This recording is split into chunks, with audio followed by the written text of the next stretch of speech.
You threw away the child seat mommy gave us with such care. It's divorce. In his reddened face, my husband clenched the child seat I had just discarded. It was a gift from my exuberant mother-in-law when her first grandchild was born. However, this so-called baby gift turned out to be a terrifying gift.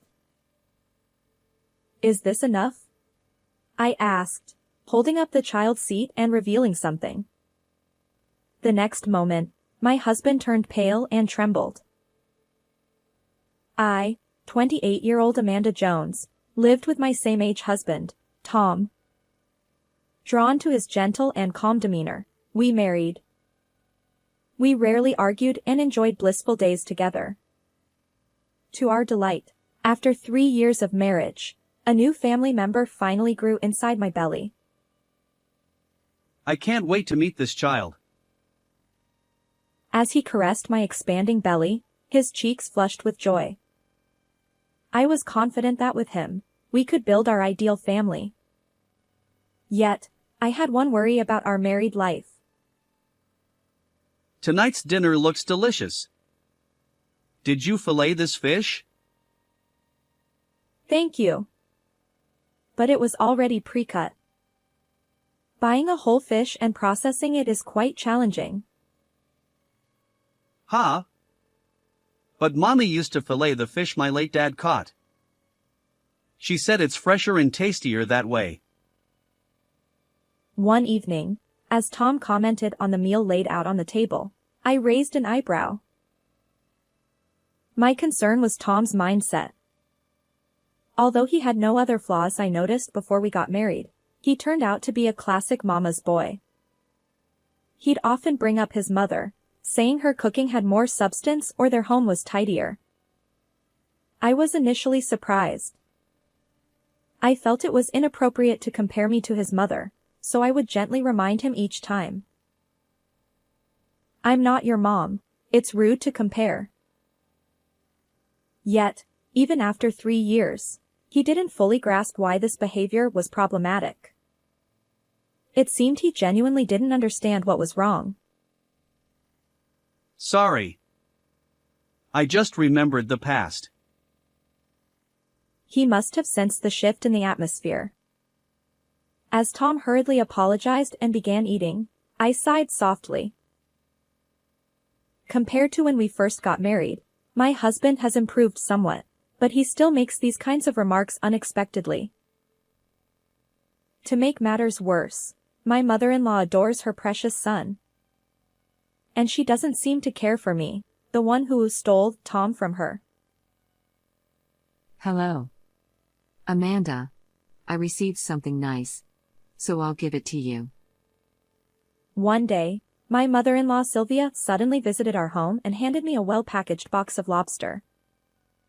With an insinuating smile, she held it out, and I shook my head, feeling frustrated. I'm sorry.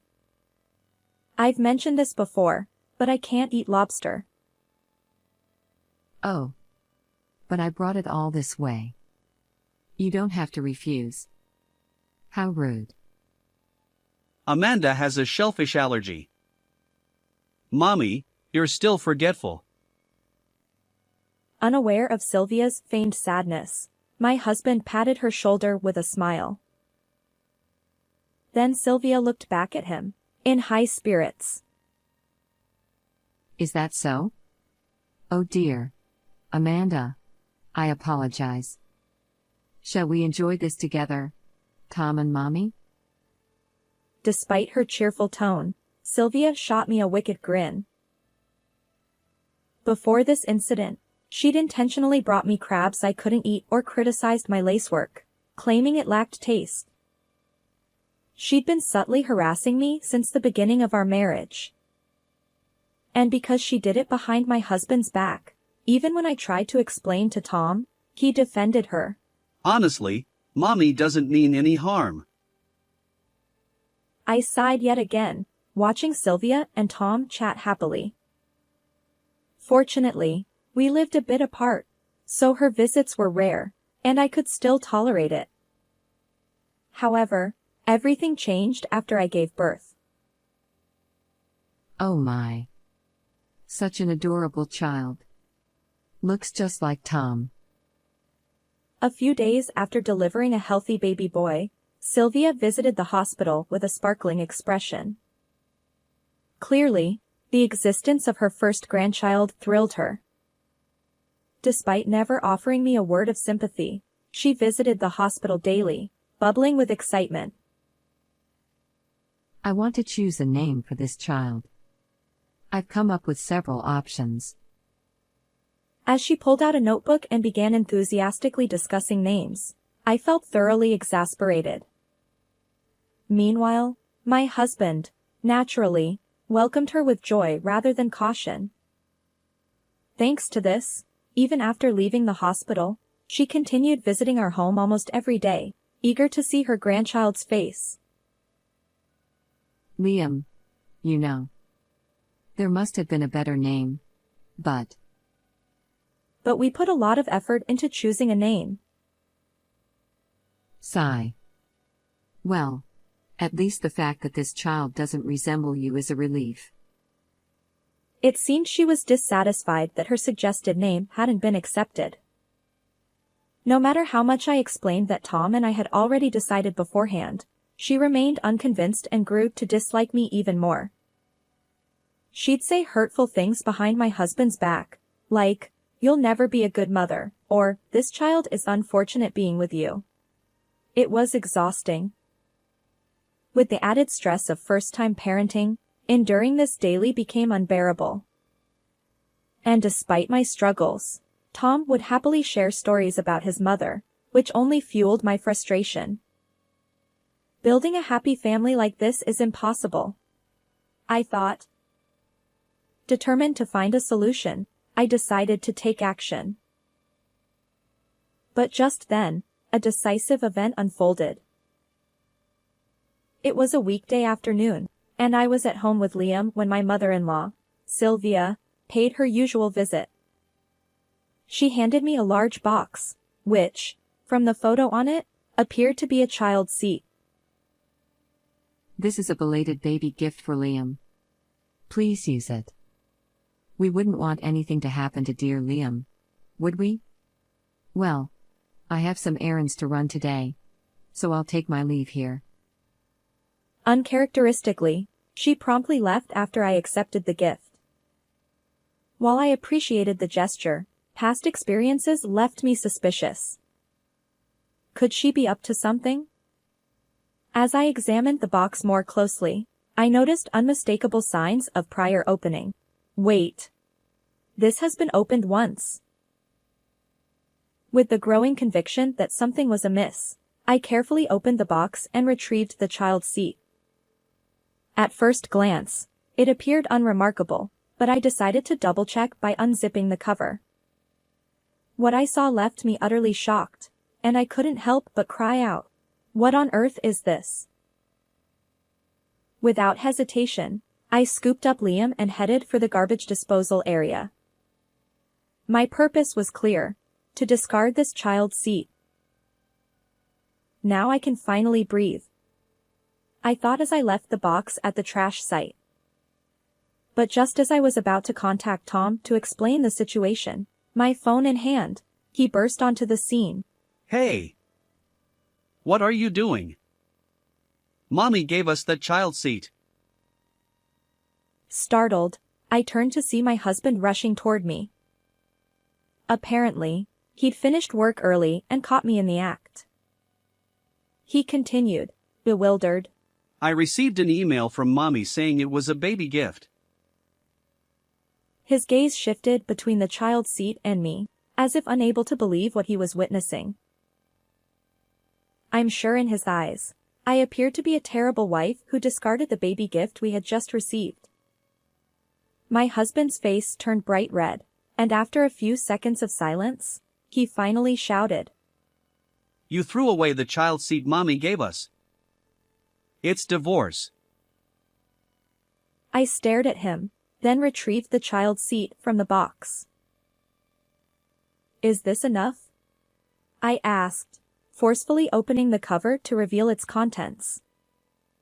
Tom gasped and turned pale, trembling visibly. I've said it many times, but your mom has been unkind to me. Facing his fear, I seized the opportunity and played a video on my phone.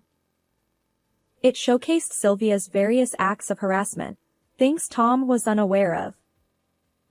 In truth, her behavior had been so terrible that I secretly recorded her when Tom wasn't around, intending to explain it all to him. Even after seeing this, if you still side with Mommy, I'm afraid I'll have to consider divorce, I said calmly. Having shown him all the videos, I looked at my husband.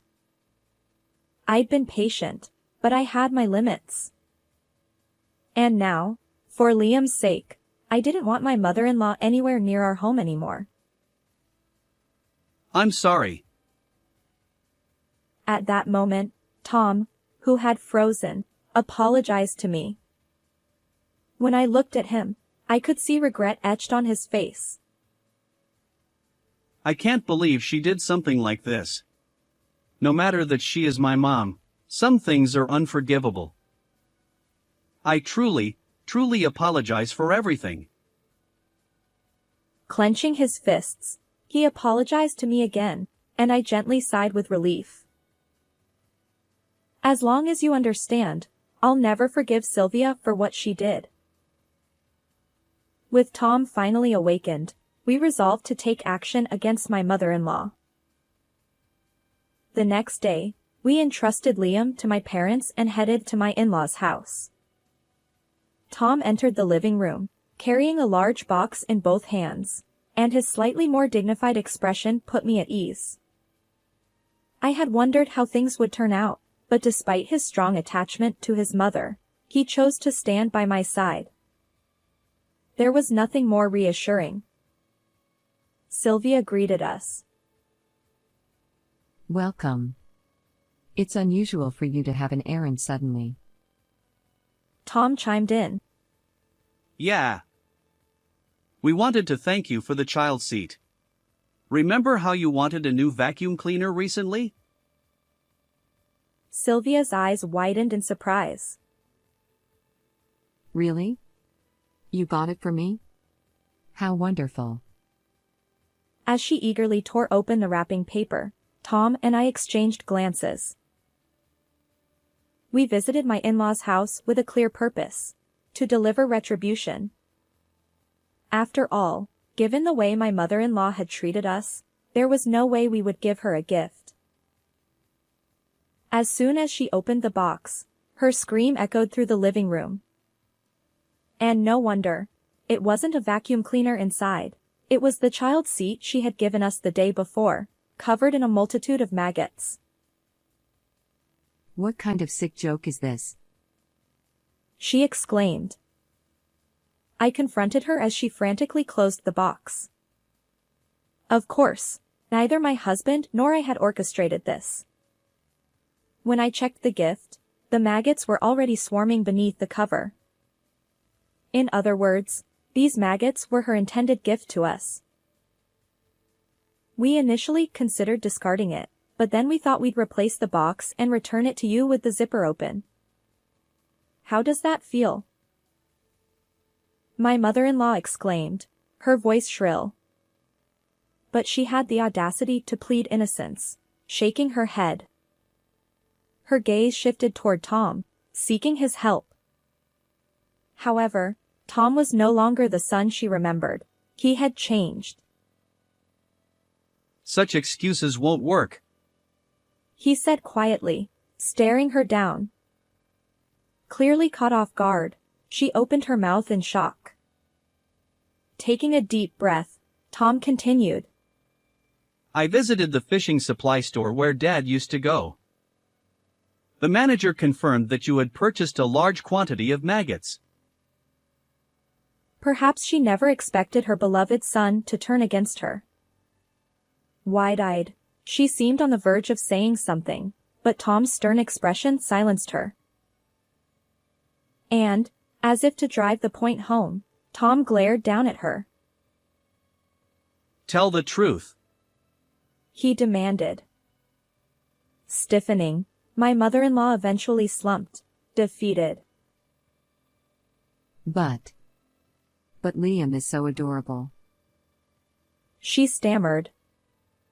It seemed her love for her grandchild had grown to the point where she wanted to see him every day, even raise him herself.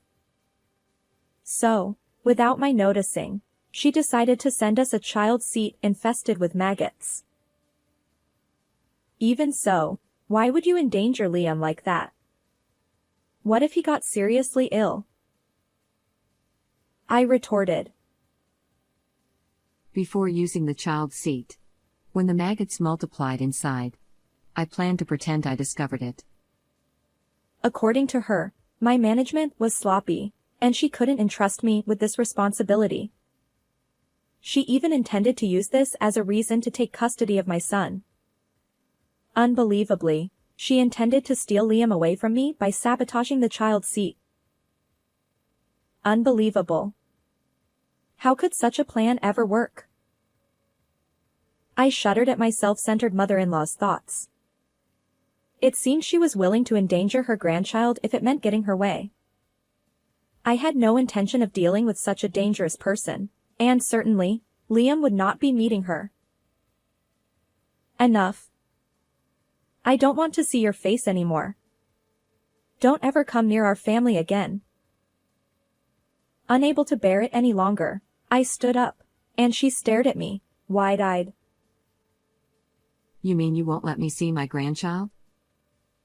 Suddenly, her face turned pale, and she clung to us as we tried to leave. This was just a momentary lapse. I apologize. Please forgive me. Tom, surely you understand Mommy's feelings, right? Realizing she wouldn't see Liam, she suddenly turned to tears. But Tom, with unwavering eyes, said, I've seen through it all.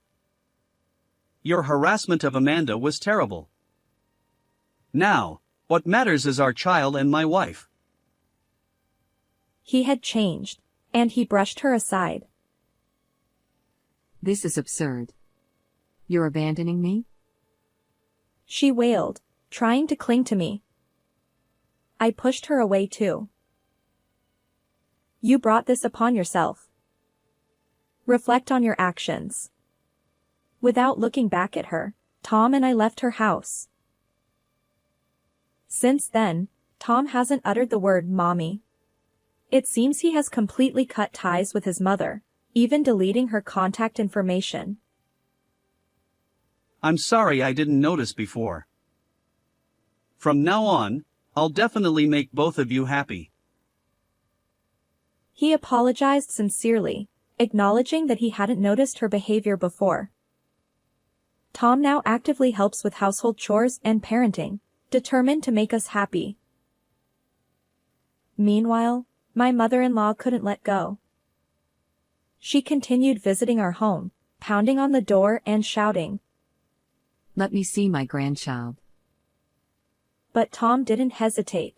He reported her to the police. After explaining the situation, a restraining order was issued against her. As a precaution, we moved, severing all ties with her.